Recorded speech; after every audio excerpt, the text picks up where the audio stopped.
Hi, Professor. So this is my session 5 assignment. I already have Colab opened. I made like a little practice run before, just so I could um, maybe get a moment to analyze this scenario here. So for this one here, I have, a student who is, or me, I'm 28 years old, making 85,000 a year, and I'm looking at a condominium I want to purchase under these details here.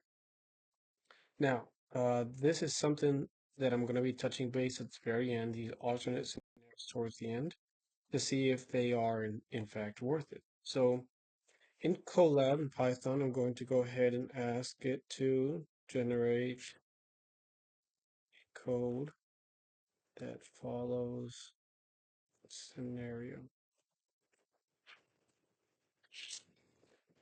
Purchase price,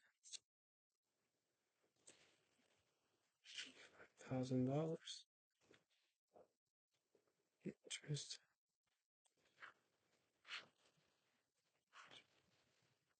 equals 8%,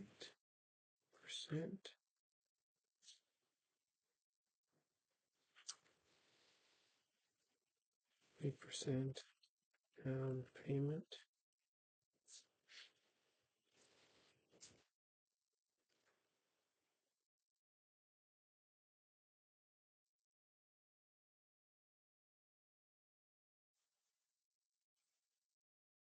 Closing costs are $12,000. What is the monthly mortgage payment after these conditions? So while that is going to happen, the few things I'm not going to take into consideration are the property taxes and the insurance, since those are almost indirect costs of this loan. Uh, that's something that I can figure by myself using a calculator to break it up. So let's see. This looks right. Purchase price, down payment, estimated. Okay.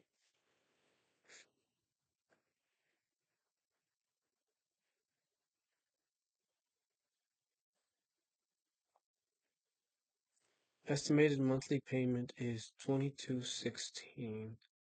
And if I open my calculator, let's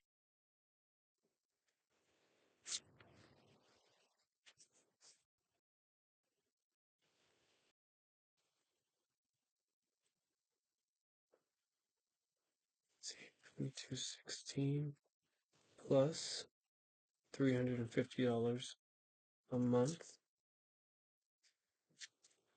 plus, let's see here, 5100 and 1200 is 6300 divided by 12. So that means that my monthly cost is going to be $3,091, including HOA fees, property taxes, and insurance. So using this data here, Professor, I'm going to see that, oh, I also want to know how much interest would be paid in the first 5 years. Interest will be paid in the first 5 years.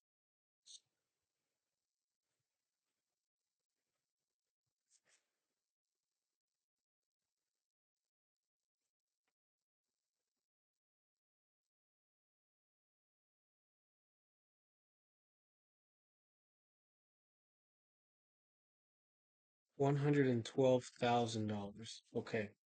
So using this condition here, I have my estimated down payment at 95,000. Let me just make sure that that was included. Sorry, I have $95,000 for down payment and closing costs. Now, assuming I do decide to put down the 20% down payment, I will not have enough money to cover my closing costs and the down payment. So this is one consideration that I would have to make if I did want to go forward. Now, the only thing missing would be $2,000 and whether or not this is something that's going to be feasible. Because I think of it as a monthly estimate. Let's say, for example, I'm making $85,000 a year. Each month, that's about $7,000 and 83 cents. After taxes, let's say after everything is um, is taxed, like Social Security, unemployment, Medicaid, all that stuff, that turns out to be about 0.83%. So they about 17% is removed from your paycheck. Man, it depends too, because you also have, for example, like health insurance, so that might make it a little bit lower. That means that in a month, this is what it comes out to. Biweekly, your biweekly is less than $3,000, where your original monthly payment with all these conditions, if you remember, is $3,091. So this would be a very expensive condominium to to purchase. I would recommend not purchasing it. For starters, not only is it expensive, it's also got high HOA fees, so we could look for a different condominium in the area, perhaps something that's not going to be as pricey or something that won't have this HOA fee. Property taxes and insurance, we can leave those as negligible because that's going to be something that would be added to later. So if I was to offer this condominium, if somebody offered me this condominium, I would turn it down.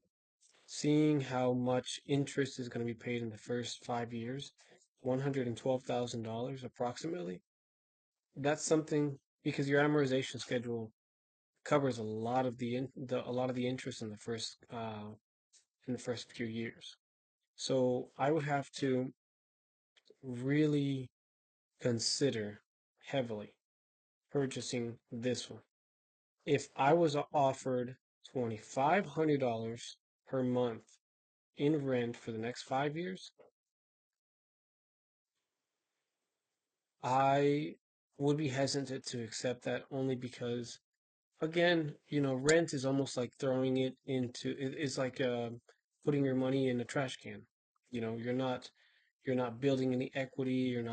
Uh, you're not benefiting yourself because what can happen is in 5 years, if I may move, I can use that equity to repurchase a new home. If I do not move and possibly interest rates have fallen from 6.8%, say to 6.3, that 5% interest, let's see here. Let's use Gemini actually. Actually, no, since I always got my code here. Compare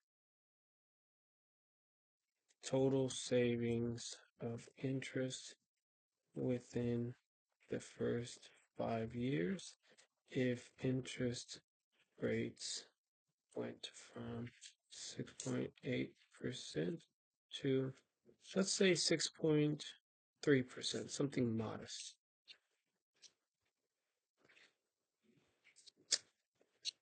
There.